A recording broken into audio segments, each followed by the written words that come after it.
Ocultismo práctico. Elena P. Blavatsky. El ocultismo en oposición a las artes ocultas. Insinuaciones prácticas para la vida diaria. Importante para los estudiantes.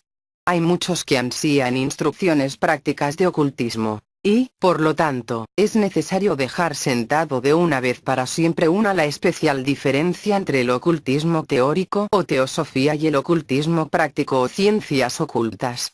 2. La índole de las dificultades que entraña el estudio del ocultismo práctico.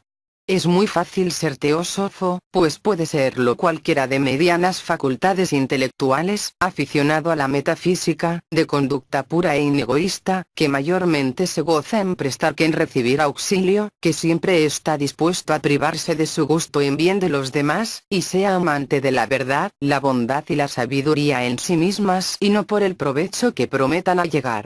Pero muy distinto es entrar en el sendero que conduce al conocimiento de lo que debe hacerse, discerniendo acertadamente entre el bien y el mal, y también conduce al hombre al punto en que le es posible hacer cuanto bien desea, sin ni siquiera a veces levantar en apariencia un dedo de la mano. Además, hay un importante hecho que le conviene conocer al estudiante, y es la enorme y casi ilimitada responsabilidad asumida por el instructor en beneficio del discípulo. Desde los gurús orientales hasta los pocos cabalistas de países occidentales que enseñan los rudimentos de la ciencia sagrada, ignorantes muchas veces del riesgo a que se exponen, todos los instructores están sujetos a la misma ley inviolable. En cuanto empiezan a enseñar de veras y confieren tal o cual poder o facultad a sus discípulos, sea de índole física, psíquica o mental, cargan sobre sus hombros todos los pecados del discípulo, ya de omisión, ya de comisión, que se refieren a las ciencias ocultas, hasta el momento en que el discípulo llega a maestro, y es directamente responsable. Hay una mística y fatal ley religiosa que reverencian y observan los cristianos de la Iglesia griega, que tienen medio olvidada a los de la romana y está absolutamente abolida entre los protestantes.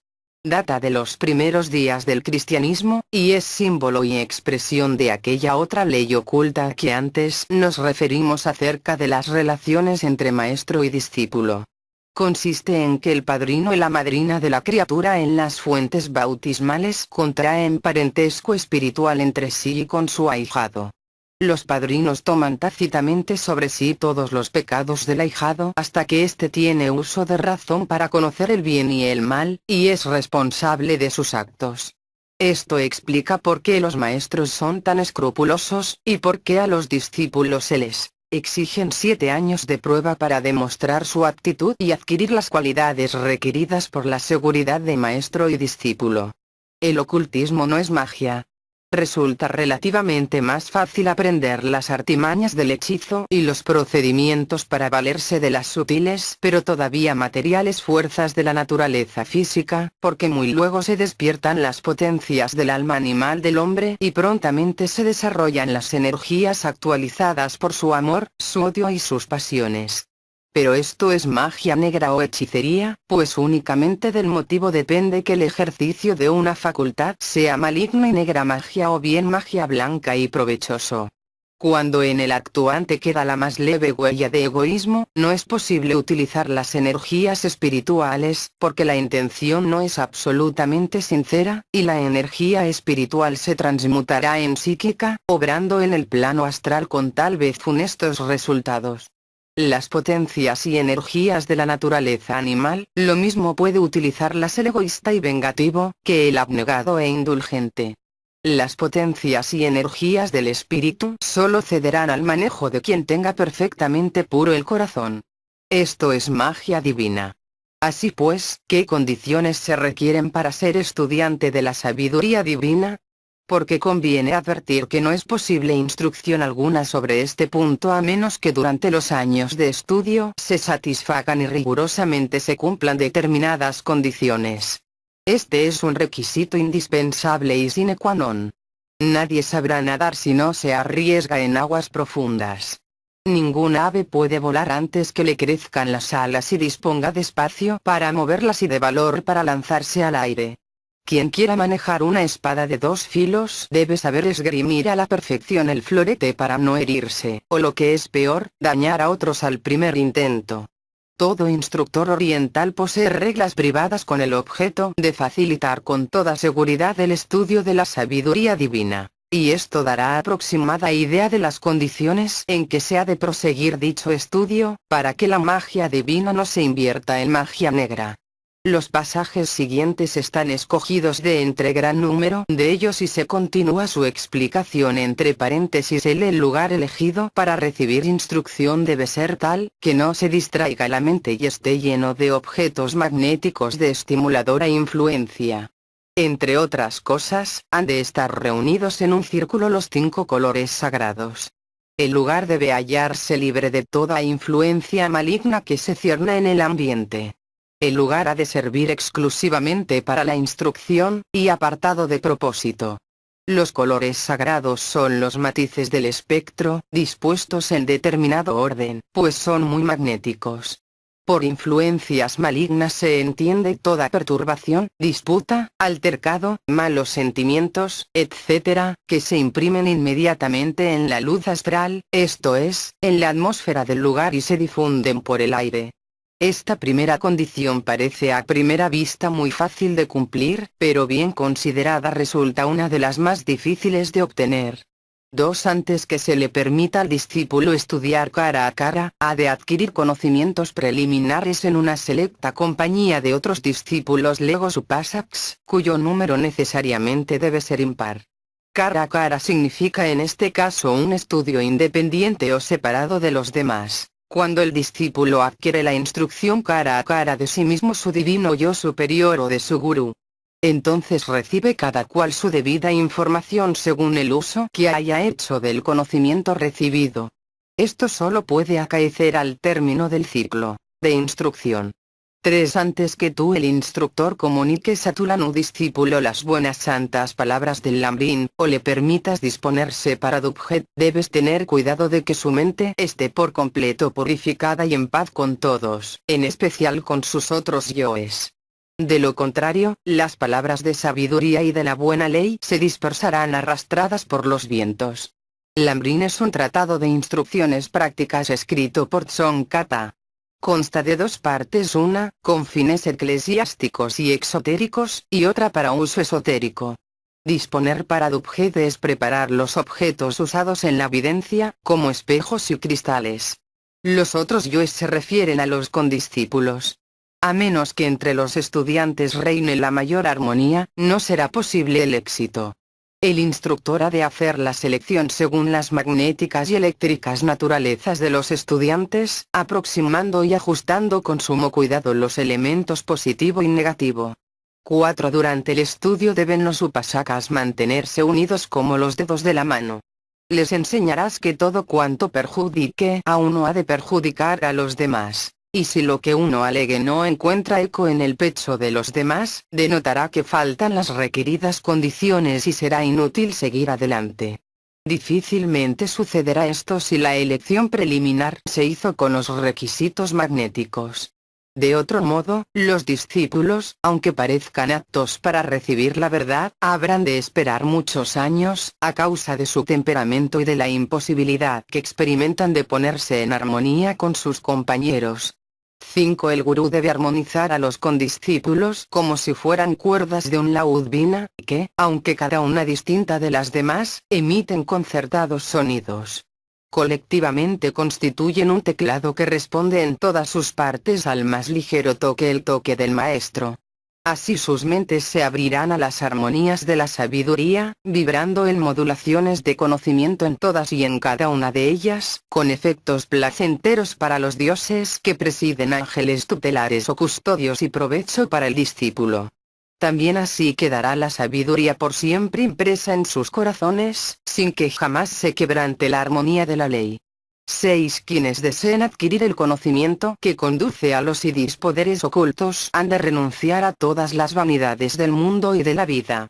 Aquí sigue la enumeración de los siddhis 7. Nadie puede continuar siendo upasaka si se cree diferente de sus condiscípulos y superior a ellos diciendo soy el más sabio, soy el más santo, y más grato al maestro o a mi comunidad que mi hermano, etc. Los pensamientos del upasaka han de estar predominantemente fijos sobre su corazón, eliminando de él todo pensamiento hostil a cualquier ser viviente, y llenándolo del sentimiento de su unidad con los demás seres y con todo cuanto en la naturaleza existe.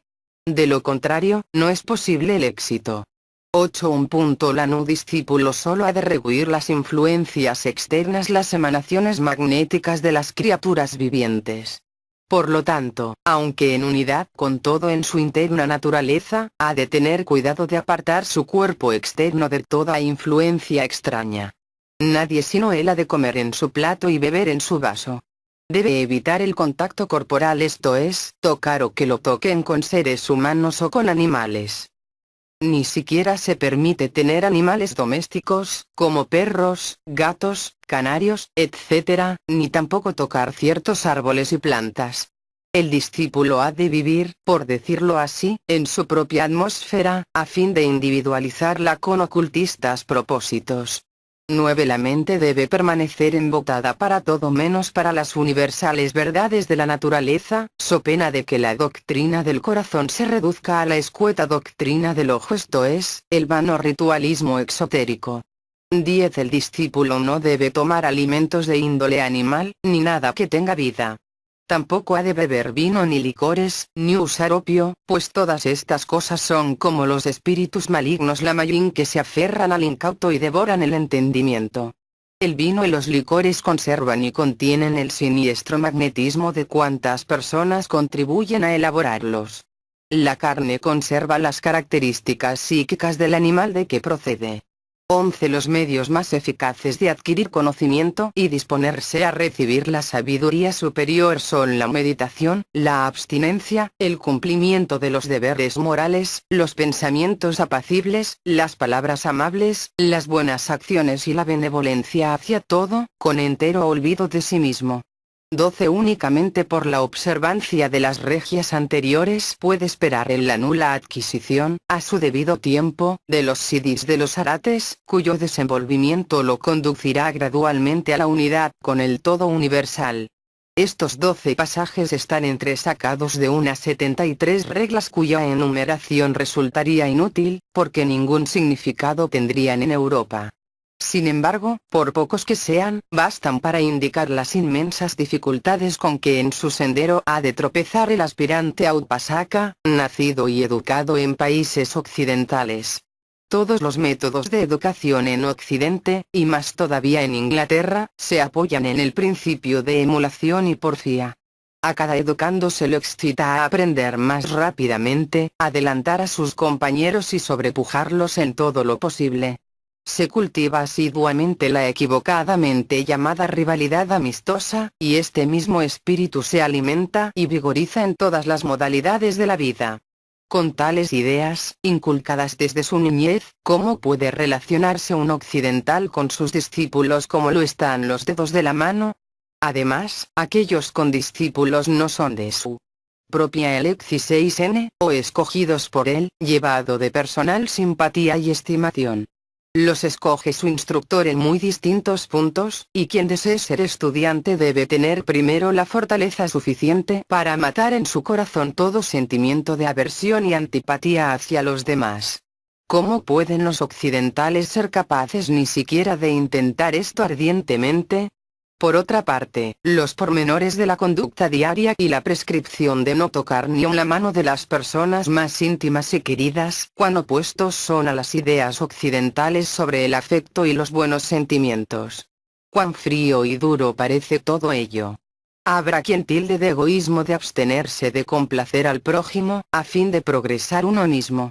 A los que así opinen, dejemos los que difieran hasta otra encarnación el intento de entrar fervorosamente en el sendero. Sin embargo, no consintamos que se jacten de su imaginario egoísmo, pues en realidad les engañan las apariencias y convencionalismos basados en las emotivas efusiones de la llamada cortesía, que pertenecen a la vida ficticia y no a los dictados de la verdad.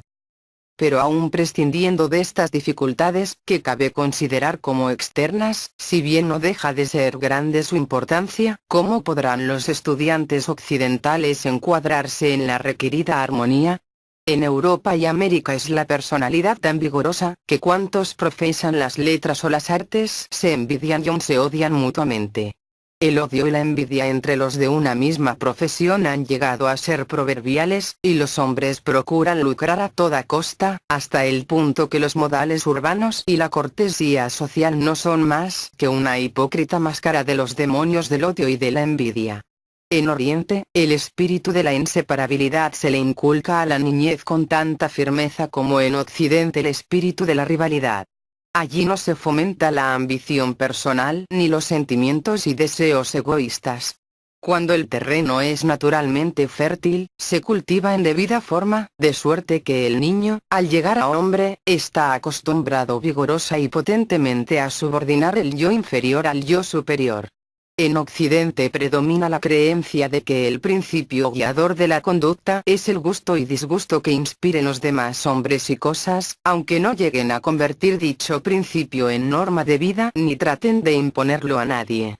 Quienes se quejan de haber aprendido poco en la sociedad teosófica, fijen su atención en la siguiente sentencia entresacada de un artículo publicado en la revista Paz, de febrero de 1888. En cada uno de los grados, la clave está en el mismo aspirante.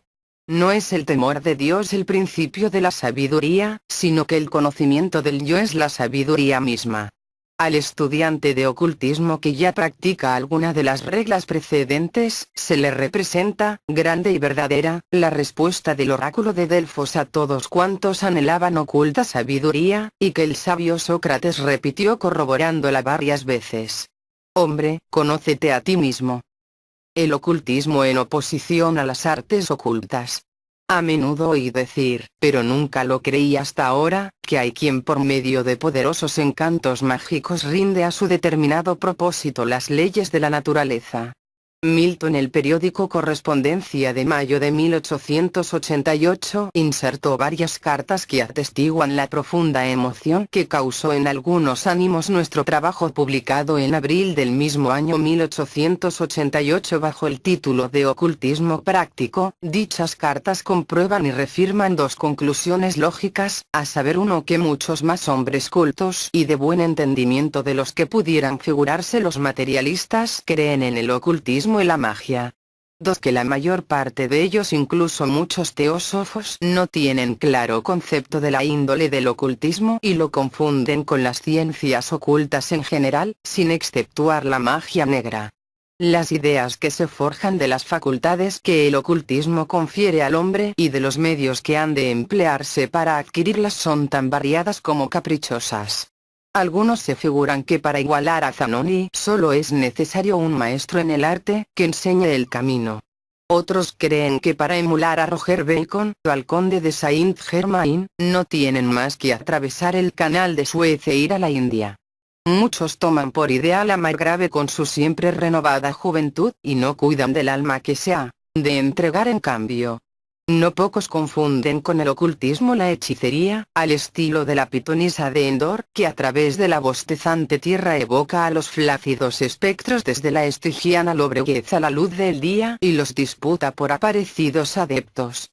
La magia ceremonial, según las reglas burlonamente expuestas por Eliphas Levi, es otro imaginario alter ego de la filosofía de los antiguos arates. En resumen, los prismas a cuyo través miran el ocultismo los filósofos cándidos, son tan variados y multicolores como cabe en la humana fantasía. ¿Se indignarán estos candidatos a la sabiduría y al poder si decimos la pura verdad? No solamente es útil, sino que ahora es ya necesario desengañarlos antes que sea demasiado tarde.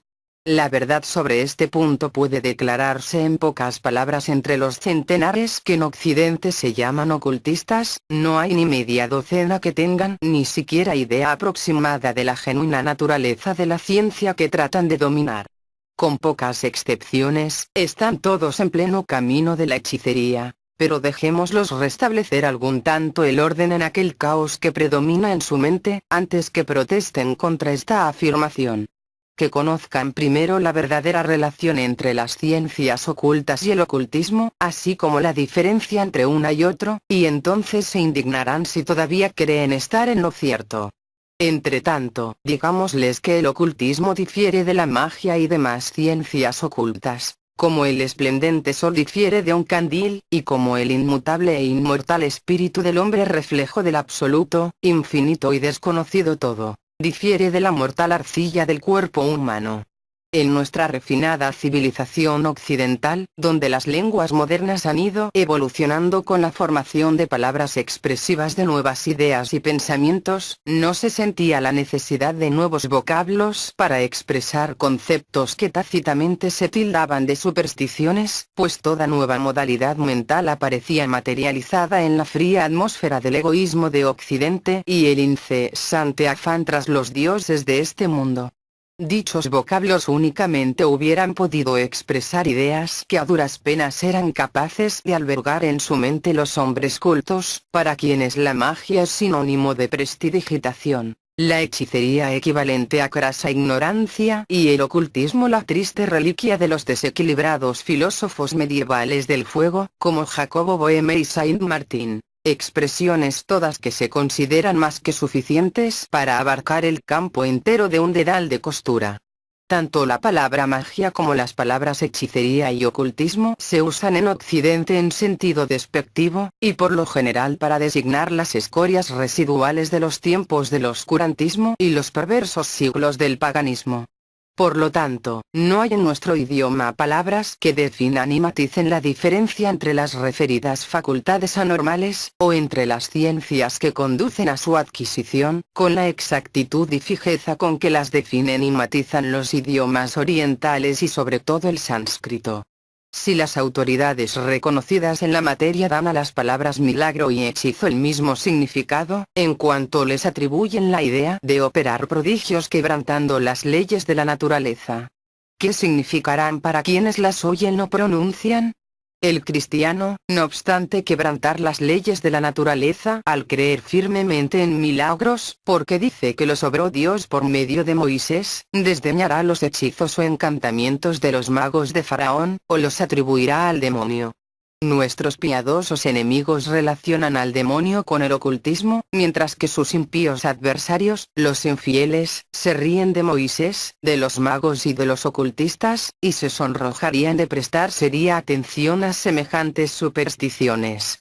Todo esto ocurre por no haber adecuadas palabras para expresar la diferencia entre lo sublime y verdadero y lo absurdo y ridículo, ni señalarse los claroscuros límites que los separan.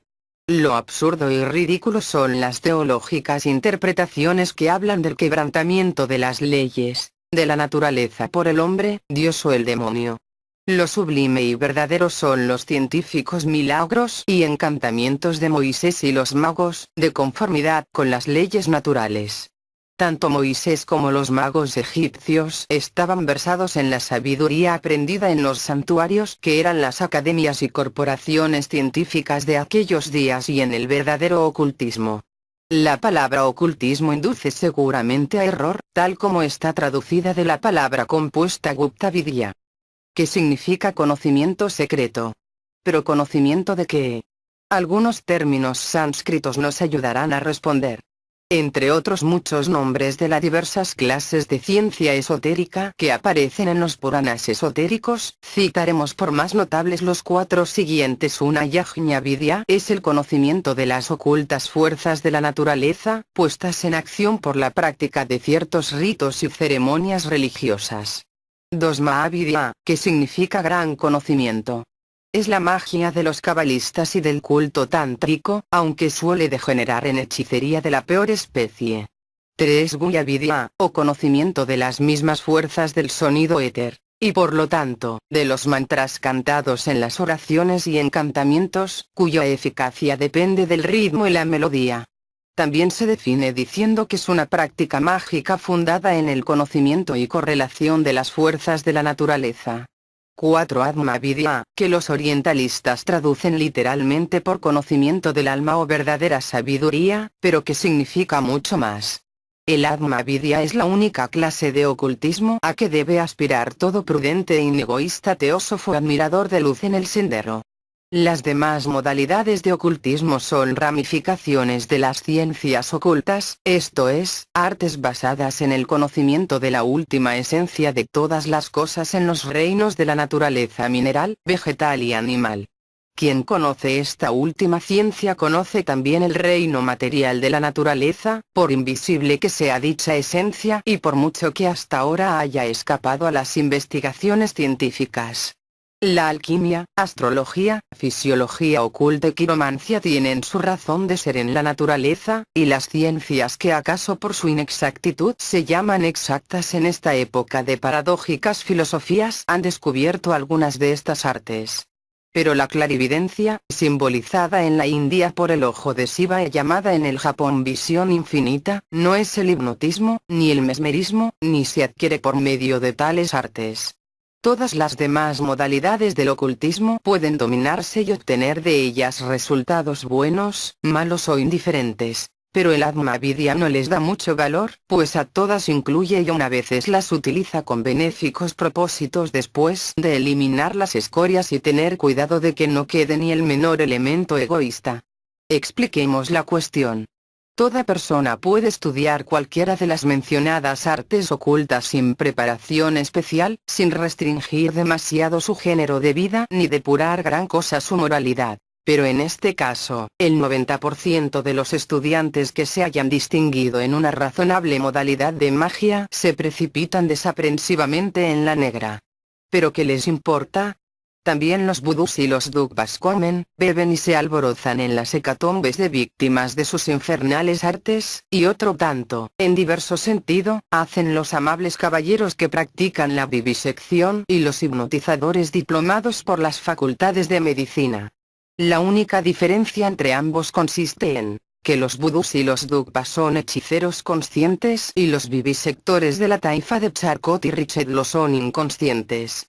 Pero como unos y otros han de cosechar los frutos de sus acciones en el arte negra, los practicantes occidentales no dejarán de obtener gozoso provecho aunque luego reciban su castigo porque el hipnotismo y la vivisección, tal como se practican en Occidente, son pura y simple hechicería, menos el conocimiento que poseen los vudús y dugpas, y que ningún Charcot ni Richet puede adquirir en medio siglo de arduos estudios ni experimental observación.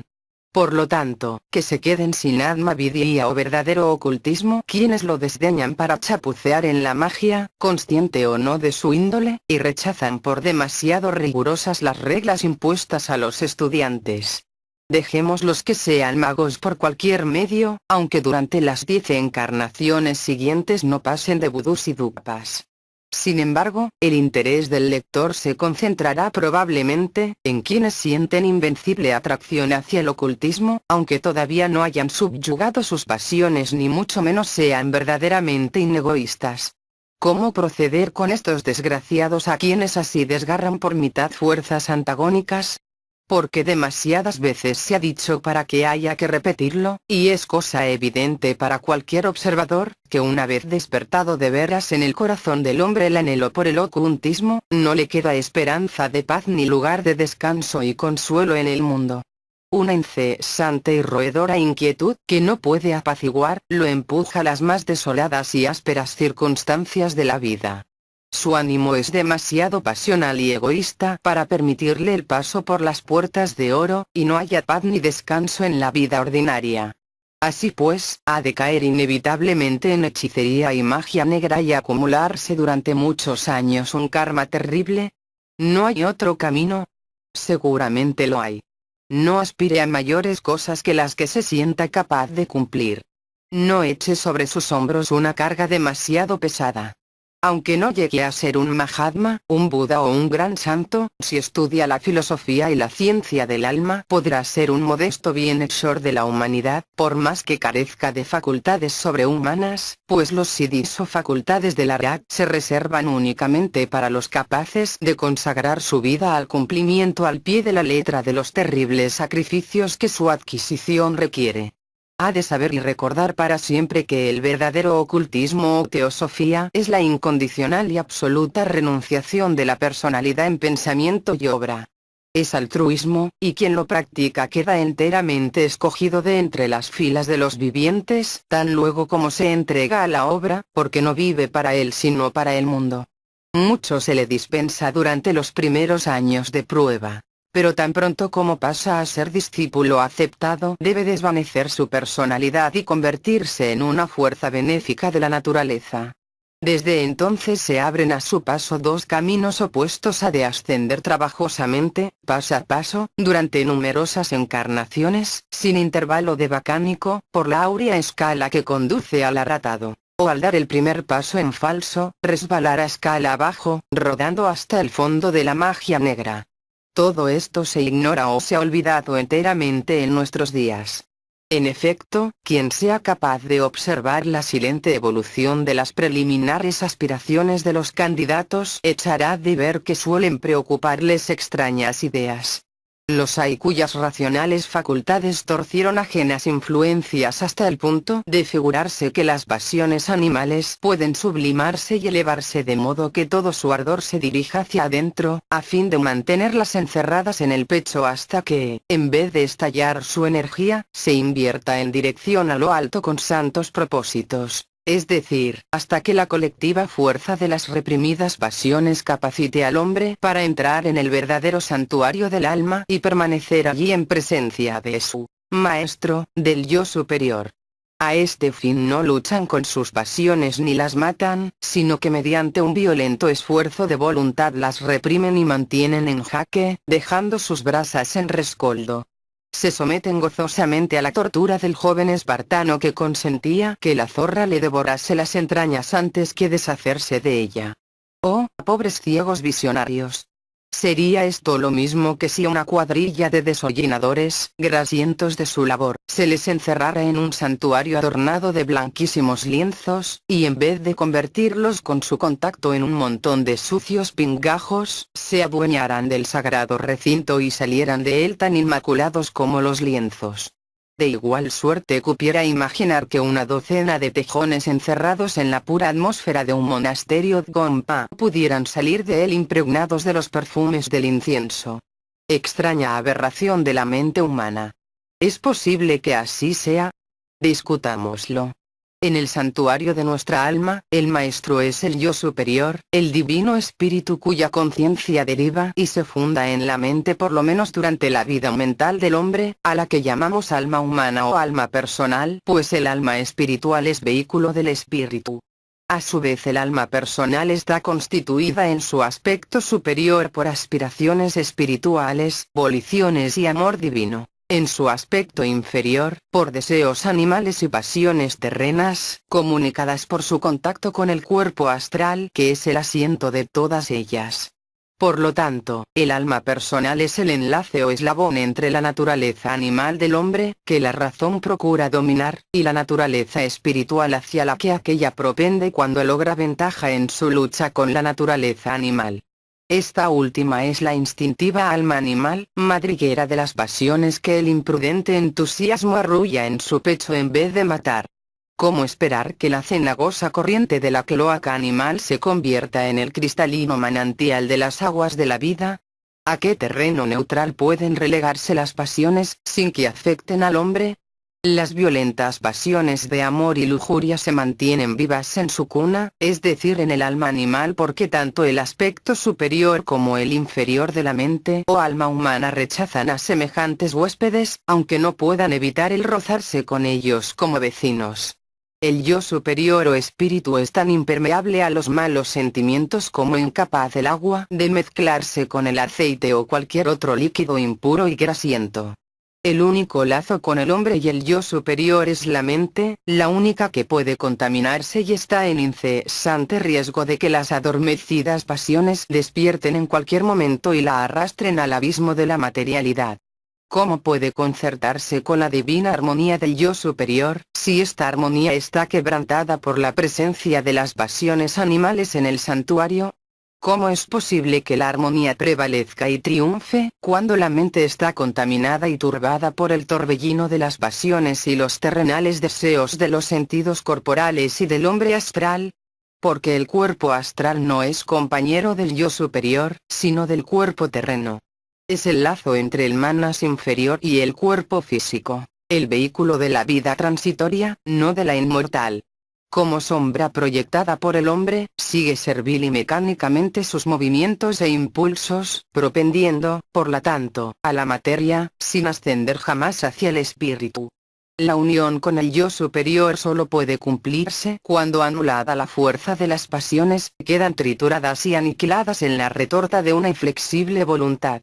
Cuando no solo han muerto las concupiscencias y ansias de la carne, sino que, muerta asimismo la personalidad, se invalida el cuerpo astral, que refleja al hombre triunfante y no a la codiciosa y egoísta personalidad. Entonces el brillante Augoeides, el divino yo, vibra en constante armonía con los dos polos de la entidad humana, el hombre de purificada materia y la siempre pura alma espiritual.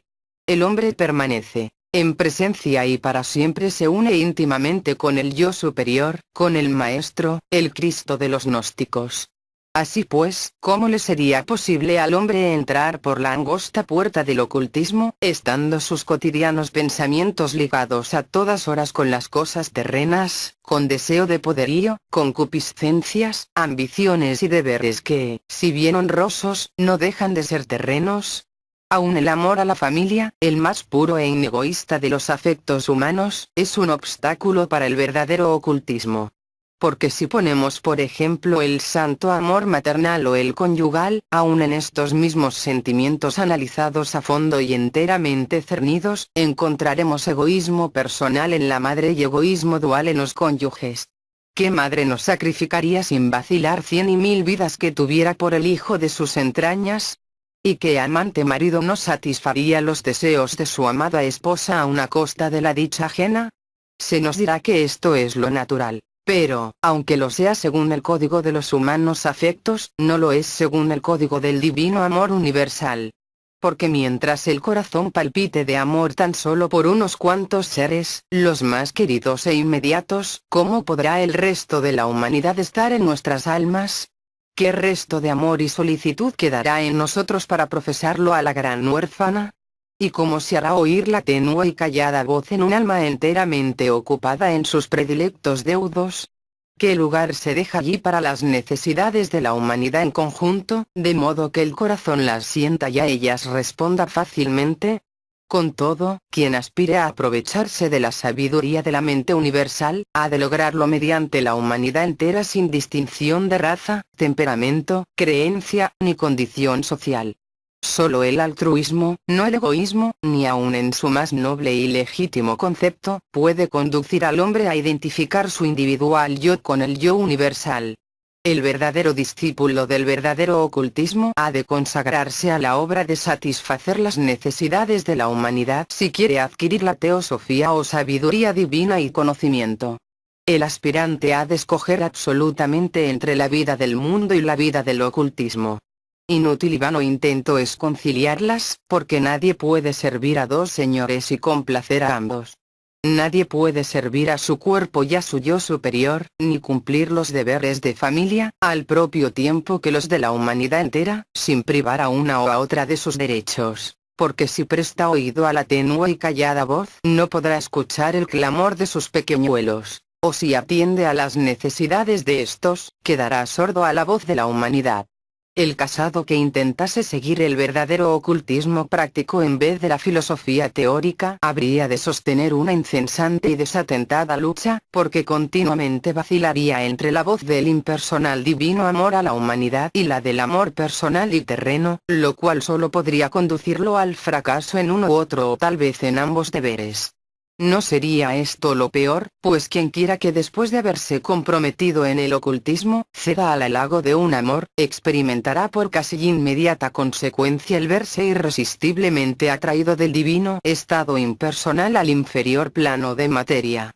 El deleite sensual, aun solo de pensamiento, entraña la inmediata pérdida del discernimiento espiritual.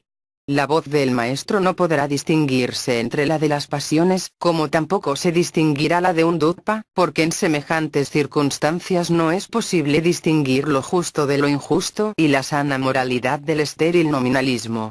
El fruto del mar muerto es la más apropiada alegoría mística, porque se vuelve ceniza en los labios y acíbar en el corazón, resultando en cada vez más profundas tinieblas, loco por sabiduría, culpable por inocencia, ansioso de éxtasis y desesperado por esperanza.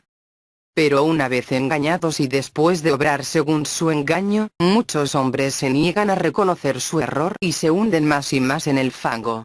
Aunque de la intención deriva principalmente el que la magia sea blanca o negra, los resultados de la hechicería involuntaria e inconsciente no pueden por lo menos que augurar mal karma. Bastante se ha dicho en demostración de que la hechicería es toda especie de maligna influencia ejercida sobre otras personas que sufren o hacen sufrir en consecuencia. El karma es una piedra que chapoteada en las tranquilas aguas de la vida levanta ondulaciones cada vez más amplias hasta el infinito. Las causas engendradas han de producir efectos evidenciados en la justa e inquebrantable ley de retribución. Muchos de estos defectos podrían evitarse si las gentes se abstuviesen de prácticas cuya naturaleza e importancia desconocen. Nadie espere sobrellevar una carga superior a sus fuerzas y facultades. Hay magos congénitos, místicos y ocultistas de nacimiento, a causa de la directa herencia de una serie de encarnaciones y siglos de sufrimientos y fracasos. Están ya a prueba de pasiones. Ningún fuego de origen terreno puede inflamar sus sentidos ni sus deseos. Ninguna voz humana halla respuesta en sus almas, excepto el ruidoso clamor de la humanidad. Son los únicos que tienen asegurado un éxito. Pero son rarísimos y pasan por las estrechas puertas del ocultismo porque no llevan la personal impedimenta de los transitorios sentimientos humanos. Se han desprendido de los afectos de la naturaleza inferior, paralizando la animalidad astral, y ante sus pasos se abre la estrecha pero áurea puerta. No les sucede lo mismo a quienes todavía han de llevar durante varias encarnaciones la carga de los pecados cometidos en pasadas y aún en la presente vida. A menos que procedan con suma precaución, la áurea puerta de sabiduría puede transmutarse para ellos en la ancha puerta y el espacioso camino que conduce a la perdición, y por lo tanto muchos son los que entran por ella. Esta ancha puerta es la de las artes ocultas practicadas con motivos egoístas, sin la restrictiva, previsora y benéfica influencia del Atma Vidya. Estamos en la edad de Kali, cuya letal influencia es 1000 veces más poderosa en Occidente que en Oriente. De aquí las fáciles presas que las potestades tenebrosas hacen en este ciclo de lucha, y las muchas ilusiones en que hoy día se agita el mundo, entre ellas la relativa facilidad con que los hombres se figuran que pueden llegar a la puerta y cruzar el umbral del ocultismo sin grandes sacrificios. Tal es el sueño de algunos teósofos, inspirados por el afán de poderío y egoísmo personal, pero estos sentimientos no los conducirán a la ambicionada meta, pues como dijo uno de quien se cree que se sacrificó por la humanidad, estrecha es la puerta y angosto el camino que lleva a la vida y pocos son los que la hallan. Tan estrecha es, en efecto, que a la simple mención de algunas de las preliminares dificultades, los espantados candidatos occidentales vuelven a espalda y se marchan tambaleantes y temblorosos. Dejemos que se queden aquí, sin que su mucha flaqueza les consienta mayor intento, porque hay de ellos y al volver la espalda a la puerta estrecha, los arrastra su ansia de ocultismo a dar un paso en dirección de las anchas y halagadoras puertas del áureo misterio que centellea a la luz de la ilusión. Los conducirá a la magia negra, y con seguridad desembocarán muy luego en el fatal camino del infierno, a cuya entrada leyó el Dante estas palabras: per me si van ella citado lente per me si van ella eterno dolore per me si va tra la perduta gente. Insinuaciones prácticas para la vida diaria. Prefacio. Las citas de que está compuesto este artículo no se entresacaron en un principio con el propósito de publicarlas, y por lo tanto pueden parecer algo deslavazadas. vieron primeramente la luz como una miscelánea teosófica, con la esperanza de que el lector pudiera hacer las convenientes anotaciones para formar un dietario de extractos tener un duradero registro de los libros leídos, de modo que obtuviera positivo provecho de su lectura. Siguiendo este método, el lector condensaría en un breve espacio todo cuanto le pareciera esencial en el libro. También se insinúa como de valiosa ayuda para el estudiante aplicado, el método de leer cada mañana cierto número de citas, a fin de practicarlas durante el día y meditar sobre ellas en los ratos libres. Levántate temprano, tan luego como te despiertes, y no te quedes perezosamente en la cama medio despierto y medio soñando.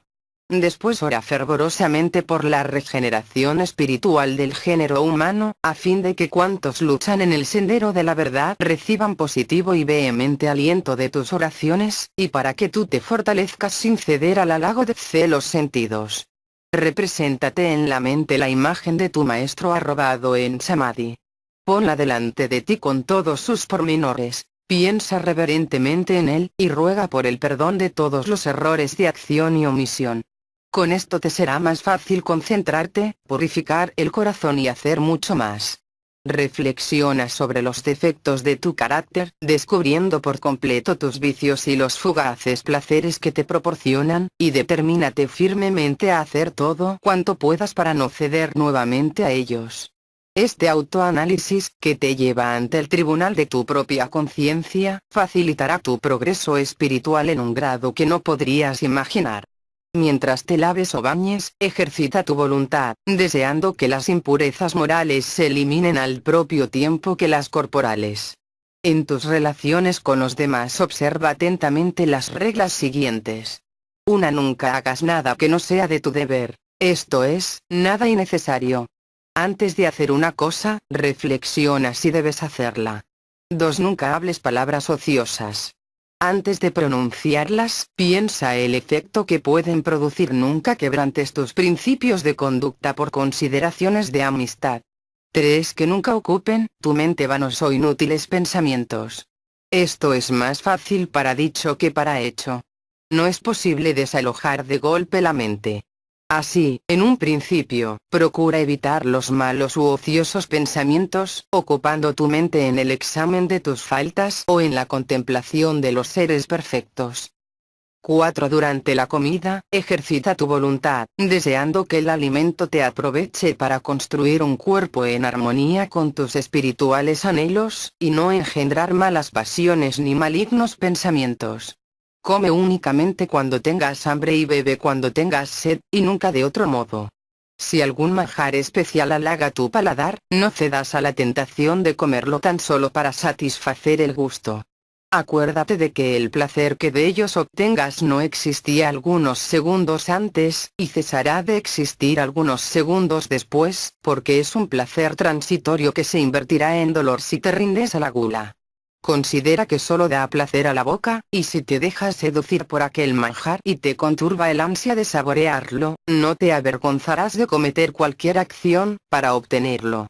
Repara en que hay otras cosas que pueden darte felicidad eterna, y, por lo tanto, es evidente locura concentrar tus afectos en las transitorias. Advierte que tú no eres el cuerpo ni los sentidos, y por consiguiente no pueden afectarte realmente los placeres y dolores que el cuerpo goce o padezca. Practica la misma serie de razonamientos en el caso de cualquier otra tentación, y aunque a menudo fracases, acabarás por lograr éxito seguro. No leas mucho. Si lees durante 10 minutos, reflexiona durante algunas horas. Acostúmbrate a la soledad y a permanecer a solas con tus pensamientos. Asimílate la idea de que nadie sino tú mismo puede ayudarte a desviar gradualmente tus afectos de todas las cosas. Antes de entregarte al sueño, ora como hiciste por la mañana.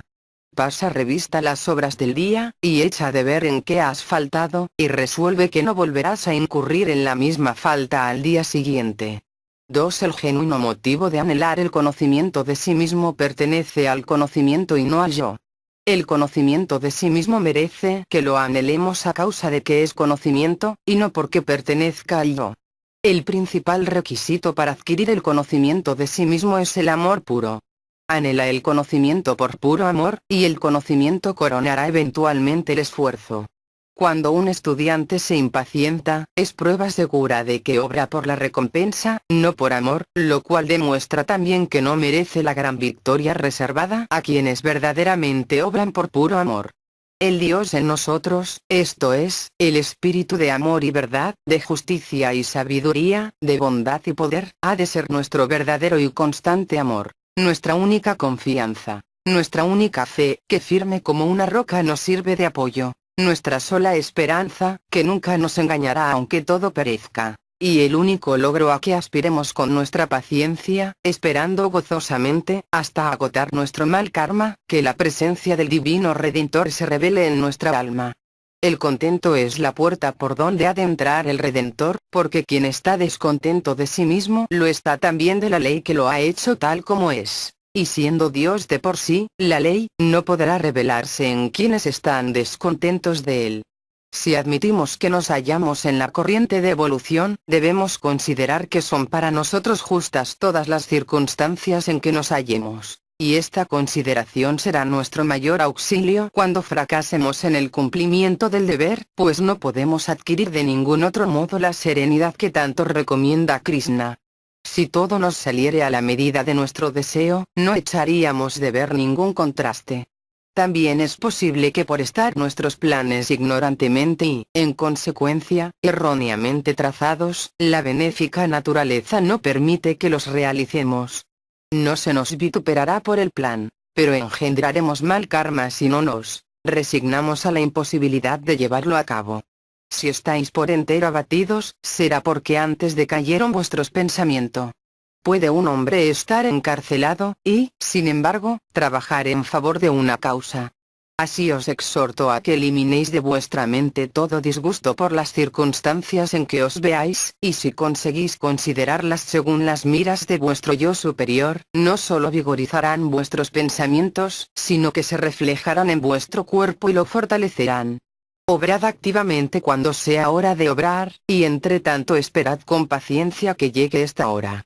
Colocaos en concordancia con el flujo y reflujo de los negocios de la vida, a fin de que, apoyados en la naturaleza y en la ley con la verdad y la bondad por faro, seáis capaces de obrar maravillas.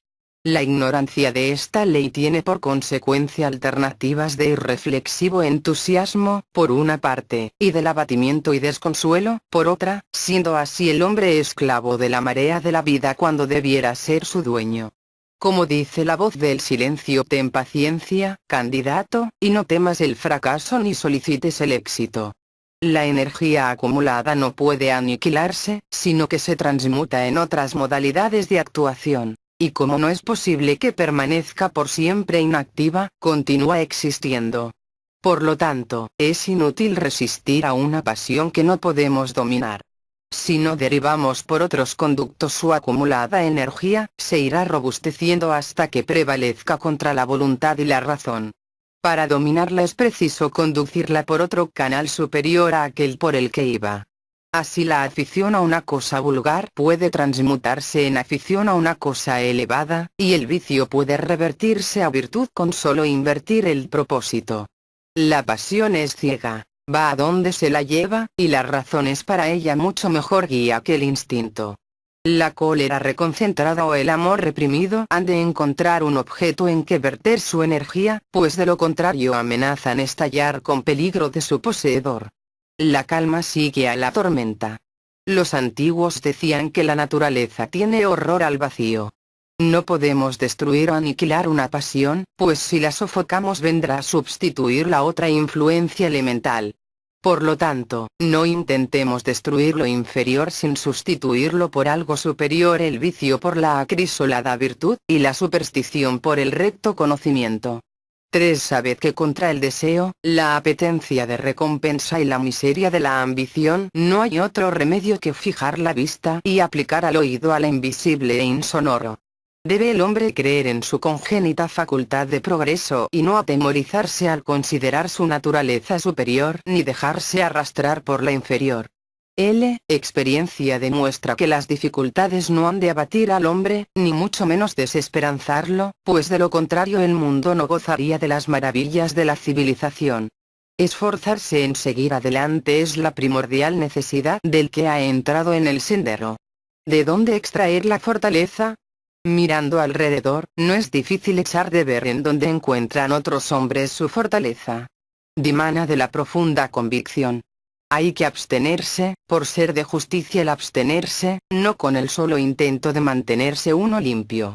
Para pelear contra sí mismo y vencer en la batalla es preciso que el hombre conozca que en la pelea está haciendo lo que debe hacer. No resistáis al mal, es decir, no os quejéis ni irritéis contra los inevitables infortunios de la vida. Olvidaos de vosotros mismos al trabajar en beneficio de los demás. Sí. Alguien nos ultraja, persigue o injuria, ¿a qué resistir? Con la resistencia provocaríamos mayores males. En toda obra, sea la que fuere, hemos de considerar el mandato imperativo del deber, y no su relativa importancia o insignificancia. El mejor remedio para el mal no es reprimir sino eliminar el deseo, y esto puede con mayor eficacia cumplirse manteniendo a la mente de continuo fija en las cosas divinas. El conocimiento del yo superior queda invalidado cuando la mente se complace en los objetos de los enfrenados sentidos. Nuestra naturaleza es tan ruin, soberbia, ambiciosa, concupiscente y entercada en sus juicios y opiniones, que si las tentaciones no la restringiesen se arruinaría por completo. En consecuencia, nos acomete la tentación a fin de que aprendamos a conocernos y seamos humildes. La mayor tentación es no tener tentaciones, y así debemos alegrarnos al vernos tentados, para con resignación, calma y constancia resistir a la tentación. Considerad que no debéis hacer nada solo para vos mismo, sino que habéis de cumplir los deberes prescritos por Dios. Anhelad encontrar a Dios y no busquéis lo que Dios os puede dar. Haced todo cuanto hayáis de hacer, pero no con el propósito de recibir el fruto de la acción. Si cumplís todas vuestras acciones con el pleno convencimiento de que no os han de allegar provecho personal, sino que las hacéis porque es vuestro deber y está en vuestro temperamento el hacerlas, se debilitará gradualmente la personalidad egoísta hasta que, por completo apaciguada, brille en todo su esplendor el verdadero yo y lo conozcáis. No debéis consentir que la alegría ni la pena os desvíen de vuestro resuelto propósito. Hasta que el Maestro os acepte, trabajad abnegadamente por el progreso y adelanto de la humanidad. Esto es lo único que proporcionará verdadera satisfacción. El conocimiento aumenta en razón directa de su uso, esto es, cuanto más enseñamos, más aprendemos. Por lo tanto, busquemos la verdad con la confianza de un niño y la voluntad de un iniciado, comunicando nuestro conocimiento a quien de él carezca, para confortarlo en su peregrinación. El discípulo debe reconocer plenamente que los derechos individuales son el resultado ponzoñoso de la serpiente del egoísmo. Nunca puede recriminar ni censurar a nadie ni levantar la voz para defenderse o disculparse. Ningún hombre es nuestro enemigo ni nuestro amigo. Todos son por igual nuestros instructores. No hay que trabajar por apego al provecho temporal o espiritual, sino para cumplir la ley de la vida, que es la recta voluntad de Dios. 4. No viváis en lo presente ni en lo futuro, sino en lo eterno. La gigantesca hierba del mal no puede florecer allí. Esta mancha de la existencia se limpia en la atmósfera del pensamiento en la eternidad. Para lograr el conocimiento del espíritu es requisito indispensable la pureza de corazón, que puede alcanzarse por dos medios principales: desechando persistentemente todo mal pensamiento y manteniendo el ánimo sosegado en toda circunstancia, sin jamás agitarse ni irritarse por nada. Estos dos medios de purificación reciben su mayor estímulo de la devoción y la caridad. No hemos de desmayar en nuestros esfuerzos, aunque nos sintamos todavía impuros. Que cada cual aspire a la pureza y se esfuerce en alcanzarla por el recto camino cuya primera etapa es la pureza de corazón. La mente ha de purificarse también cuando uno siente cólera o dice falsedades o sin necesidad descubre las faltas ajenas o dice y hace algo con propósito de lisonja, o cuando alguien queda engañado por la insinceridad de palabra u obra. Quienes deseen salvarse han de evitar la lujuria, la cólera y la codicia, obedecer fielmente las escrituras, estudiar la filosofía espiritual y perseverar en su realización práctica. Quien obra por motivos egoístas no puede entrar en un cielo donde no existe el egoísmo. Quien no ansía el cielo, sino que está contento donde se halla, está ya en el cielo, mientras que el descontento clamará en vano por él. Libre y feliz es quien carece de personales deseos, y el cielo no puede significar otra cosa que un estado de liberación y felicidad. Quien hace las buenas obras con esperanza de recompensa no es feliz hasta recibirla, y en cuanto la recibe, cesa su felicidad. No caben descanso y felicidad permanentes mientras haya que hacer y cumplir. El cumplimiento del deber lleva en sí su propia recompensa. Quien se cree más santo que otro y se jacta de no tener tal o cual vicio o flaqueza, y presume de sabio y de superior en algo a sus prójimos, es incapaz del discipulado. El hombre ha de volverse como niño para entrar en el reino de los cielos. Sublimes tesoros son la virtud y la sabiduría, pero si engendran orgullo y el sentimiento de separatividad respecto a los demás, serán las serpientes del egoísmo reaparecidas en distinta forma. La primera regla consiste en la entrega y sacrificio del corazón del hombre con todas sus emociones, lo cual significa el logro de un equilibrio inalterable por las emociones personales. Poned sin demora en práctica tan buenas intenciones y no dejéis ni una solo en propósito. Nuestro único procedimiento verdadero consiste en que el motivo de la acción esté en la misma acción y nunca en su recompensa. No ha de incitarnos a la acción la esperanza del resultado, ni tampoco hemos de mantenernos en la inacción. Por medio de la fe se purifica el corazón de la insensatez y de las pasiones, con lo que se domina el cuerpo y por fin se consigue la subyugación de los sentidos. Las características del sabio iluminado son una carencia de todo deseo, y conocimiento de que solo el verdadero ego o supremo espíritu es felicidad y que todo lo demás es dolor. 2. Carencia de apego o repulsión a cuanto pueda sucederle, pues obra sin cálculo egoísta. Finalmente llega la subyugación de los sentidos, que no aprovecha gran cosa sin la primera característica, y es inútil y con frecuencia nociva, por engendradora de hipocresía y orgullo espiritual, sin la segunda característica.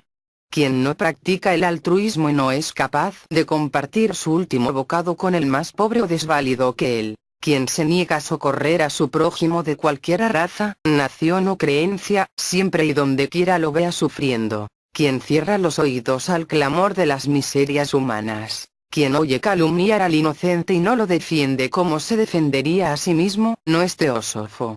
5. Nadie obra bien si descuida los inconfundibles deberes de la vida resumidos en el divino mandamiento. Quien cumple con su deber pensando que de no cumplirlo le resultará perjuicio, o que su cumplimiento le allanará las dificultades que se les presenten en el camino, obra con la vista puesta en el resultado. Hemos de cumplir con nuestro deber tan solo porque lo manda Dios, quien puede en cualquier instante dispensarnos de su cumplimiento. Mientras no apaciguemos la inquietud de nuestra naturaleza, debemos obrar consagrando a Dios los frutos de nuestra acción y atribuirle el mérito de nuestras obras.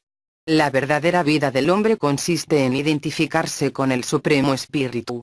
Pero esta vida verdadera es del todo independiente de nosotros, porque es en sí la real verdad y no la actualiza ninguna de nuestras acciones.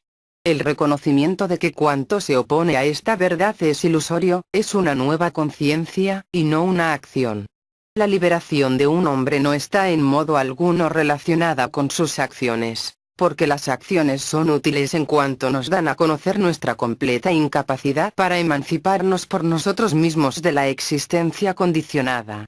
Transpuesta esta etapa, las acciones son más bien impedimentos que auxilios.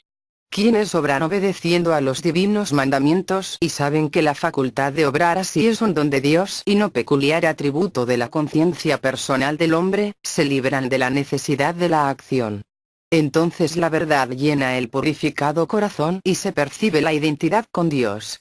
Lo primero que debe hacer el hombre es desechar la idea de que obra él de por sí, pues todas las acciones tienen por esfera las tres cualidades naturales y no en modo alguno el alma. Reconocido esto, ha de ejecutar con devoción todas sus acciones, Esto es, sacrificarlas en aras del Supremo y no de su persona.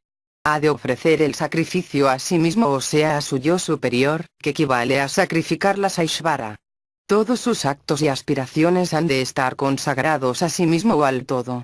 Aquí interviene la importancia del motivo. Porque si ejecuta valerosas hazañas o benéficas acciones o adquiere conocimientos para auxiliar a la humanidad, y a ello le mueve el único deseo de lograr la salvación, obrará en tales casos por su propio beneficio, y, en consecuencia, se ofrecerá sacrificios a sí mismo. Así es que ha de consagrarse internamente al todo, reconociendo que él no es el actor sino tan solo el testigo presencial de la acción. Como quiera que reside en cuerpo mortal, le conturba la duda, y esto denota su ignorancia de algo, por lo que ha de disipar la duda con la espada del conocimiento, pues si sabe responder a una duda, de seguro la disipará. Toda duda proviene de la naturaleza inferior y nunca de la superior. Así es que, a medida que aumente su devoción, será mayor el conocimiento que adquiera de su naturaleza sátvica.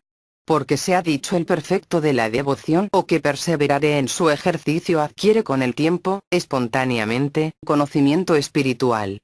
Y también se ha dicho el hombre de mente dubitativa no goza de este mundo ni del otro, ni logra bienaventuranza final.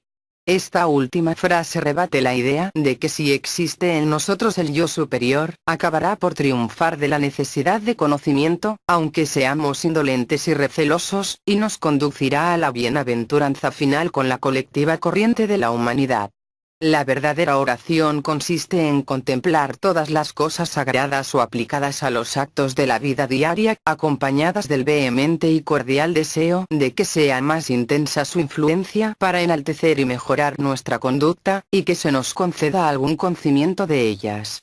Todos estos pensamientos deben entretejerse con el conocimiento de la suprema y divina esencia de que dimanaron todas las cosas. La cultura espiritual se logra por medio de la concentración, que debe ejercitarse diariamente, utilizándola en todo momento. Se ha definido la meditación diciendo que es el cese de todo activo pensamiento externo. Concentración es el enfoque de todo nuestro ser en determinado objeto. Por ejemplo, madre abnegada es la que ante todo y sobre todo vela por los intereses de sus hijos en todos sus aspectos, no la que piensa durante un día entero en una sola modalidad de los intereses filiales. El pensamiento tiene potencia reproductiva, y cuando la mente se posa en una idea, queda coloreada por esta, y todas las demás ideas, asociadas con la principal, brotan entonces de la mente. Por esta razón el místico acaba por conocer todo objeto en el que constantemente piensa con detenida contemplación, y así dijo Krishna con mucho acierto: piensa constantemente en mí. Confía solo en mí. Y con seguridad llegarás a mí. La vida es el gran maestro. Es la gran manifestación del ego, quien a su vez manifiesta al Supremo. De aquí que todos los métodos sean buenos y todos formen parte del sublime anhelo de la devoción, la cual, según el Bhagavad Gita, es el éxito en las gestiones. Las facultades psíquicas, a medida que se vayan recibiendo, también deben emplearse porque nos revelan el conocimiento de algunas leyes, pero no hay que exagerar su valía ni tampoco desconocer sus riesgos. El que confía en sus facultades psíquicas es como quien se enorgullece y canta victoria por haber llegado a la primera estación de la cuesta que conduce a los picachos que se ha propuesto escalar. 6. Es una ley eterna que el hombre no puede ser redimido por una potestad exterior a sí mismo. De ser esto posible, bastará con que hace muchísimo tiempo hubiera visitado la tierra un ángel que, declarando verdades celestes y manifestando las facultades de la naturaleza espiritual, descubriese a la conciencia humana los 1000 hechos que ignoraba. El crimen lo mismo puede perpetrarse en pensamiento que en acción. Quien por cualquier causa odia a otro, que gusta vengarse y no perdona las injurias, está poseído del espíritu del homicidio, aunque no se dé cuenta de ello. Quien se doblega a falsas creencias y somete su conciencia a una institución humana, blasfema de su divino ser, y por lo tanto invoca el nombre de Dios en vano aunque no preste juramento alguno. Quien desea o simpatiza con los deleites sensuales, sea en el trato conyugal o fuera de él, es el verdadero adúltero. Quien no presta al prójimo los conocimientos, bondades y auxilios que prudentemente pudiera otorgarle, y vive para acumular riquezas materiales, es el verdadero ladrón. Quien difama, calumnia y rebaja el carácter de su prójimo en toda especie de falsedades, es también un ladrón y de la peor índole. Si los hombres fuesen buenos consigo mismos y benévolos con los demás, se operaría un formidable cambio en su estimación del valor de la vida y de las cosas de esta vida. Educación del pensamiento. Concentrad todas las fuerzas de vuestra alma en el empeño de cerrar las puertas de vuestra mente a todo pensamiento, sin permitir la entrada más que a los que prometan revelaros la irrealidad de los sentidos y de la vida corporal y la paz del mundo interior. Reflexionad noche y día sobre la irrealidad de cuanto os rodea y de vuestra misma personalidad. Los malos pensamientos no son tan nocivos como los ociosos e indiferentes, porque de los malos pensamientos podemos guardarnos cuando nos determinemos a combatirlos y vencerlos. Esta determinación robustecerá vuestra voluntad. Los pensamientos ociosos e indiferentes distraen la atención y malgastan energía. La primera y mayor ilusión que se ha de vencer es la identificación con el cuerpo físico. Pensad que este cuerpo no es más que una casa donde habéis de vivir temporalmente, y así no volveréis a ceder a sus tentaciones. Procurad también dominar las prevalecientes flaquezas de vuestro carácter, dirigiendo el pensamiento por el camino más a propósito para extinguir las pasiones. Después de los primeros esfuerzos, sentiréis un indescriptible vacío y desconsuelo en vuestro corazón. Pero no os amedrentéis por ello, sino consideradlo como el suave crepúsculo precursor del naciente sol de la felicidad espiritual. La tristeza no es un mal. No os quejéis, porque los que os parecen sufrimientos y obstáculos suelen ser en realidad los misteriosos esfuerzos de la naturaleza para ayudaros en vuestra obra si sabéis aprovecharlos. Considerad todas las circunstancias con la gratitud de un discípulo. Toda queja es una rebelión contra la ley de progreso. Lo que hay que evitar es el dolor que todavía no ha sobrevenido. El pasado no puede mudarse ni enmendarse.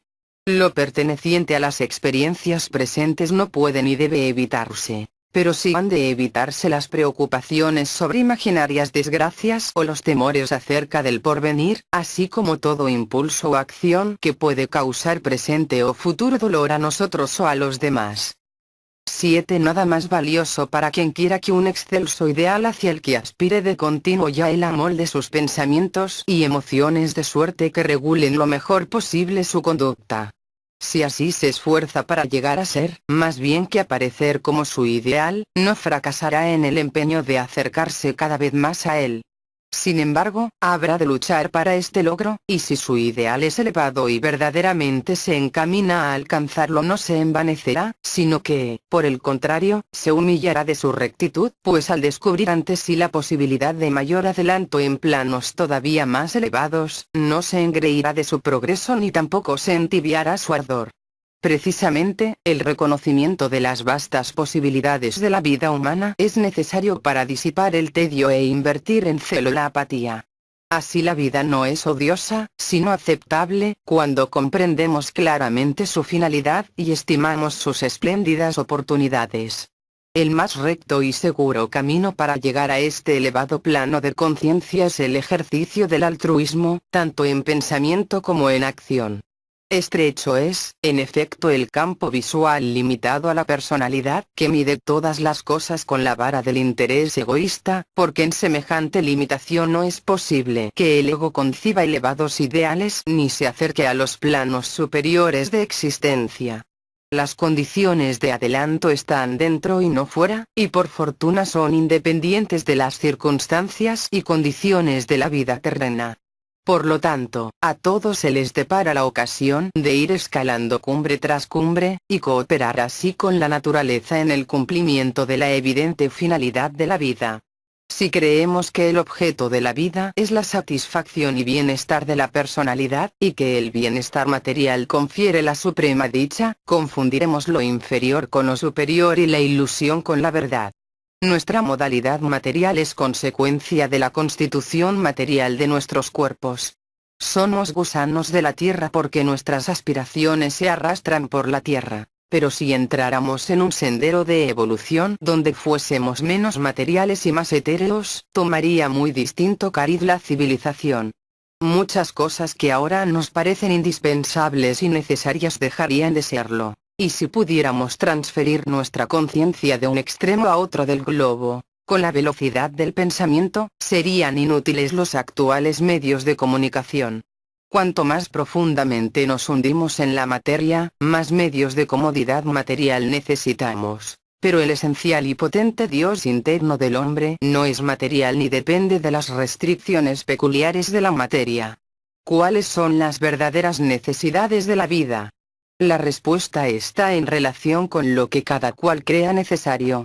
Los ferrocarriles, los buques de vapor, la luz eléctrica, etc., no son ahora necesarios. Y sin embargo, millones de gentes han vivido largo tiempo felices sin conocerlos. Para uno serán necesarios una docena de palacios, para otro, un carruaje, para otro, una pipa o una botella de ron. Pero todas las necesidades de esta índole son ficticias, constituyen el estado en que el hombre se encuentra satisfecho y le incitan a permanecer en él, sin desear algo superior, por lo que pueden ser estorbo más bien que impulso en su evolución. Si nos eleváramos a un estado más alto, en el que no se exigiese nada artificioso, todas las cosas ficticias dejarían de ser necesarios y no las desearíamos. Pero la apetencia de placeres groseros, en los que tiene fijo su pensamiento, le impide al hombre entrar en la vida superior.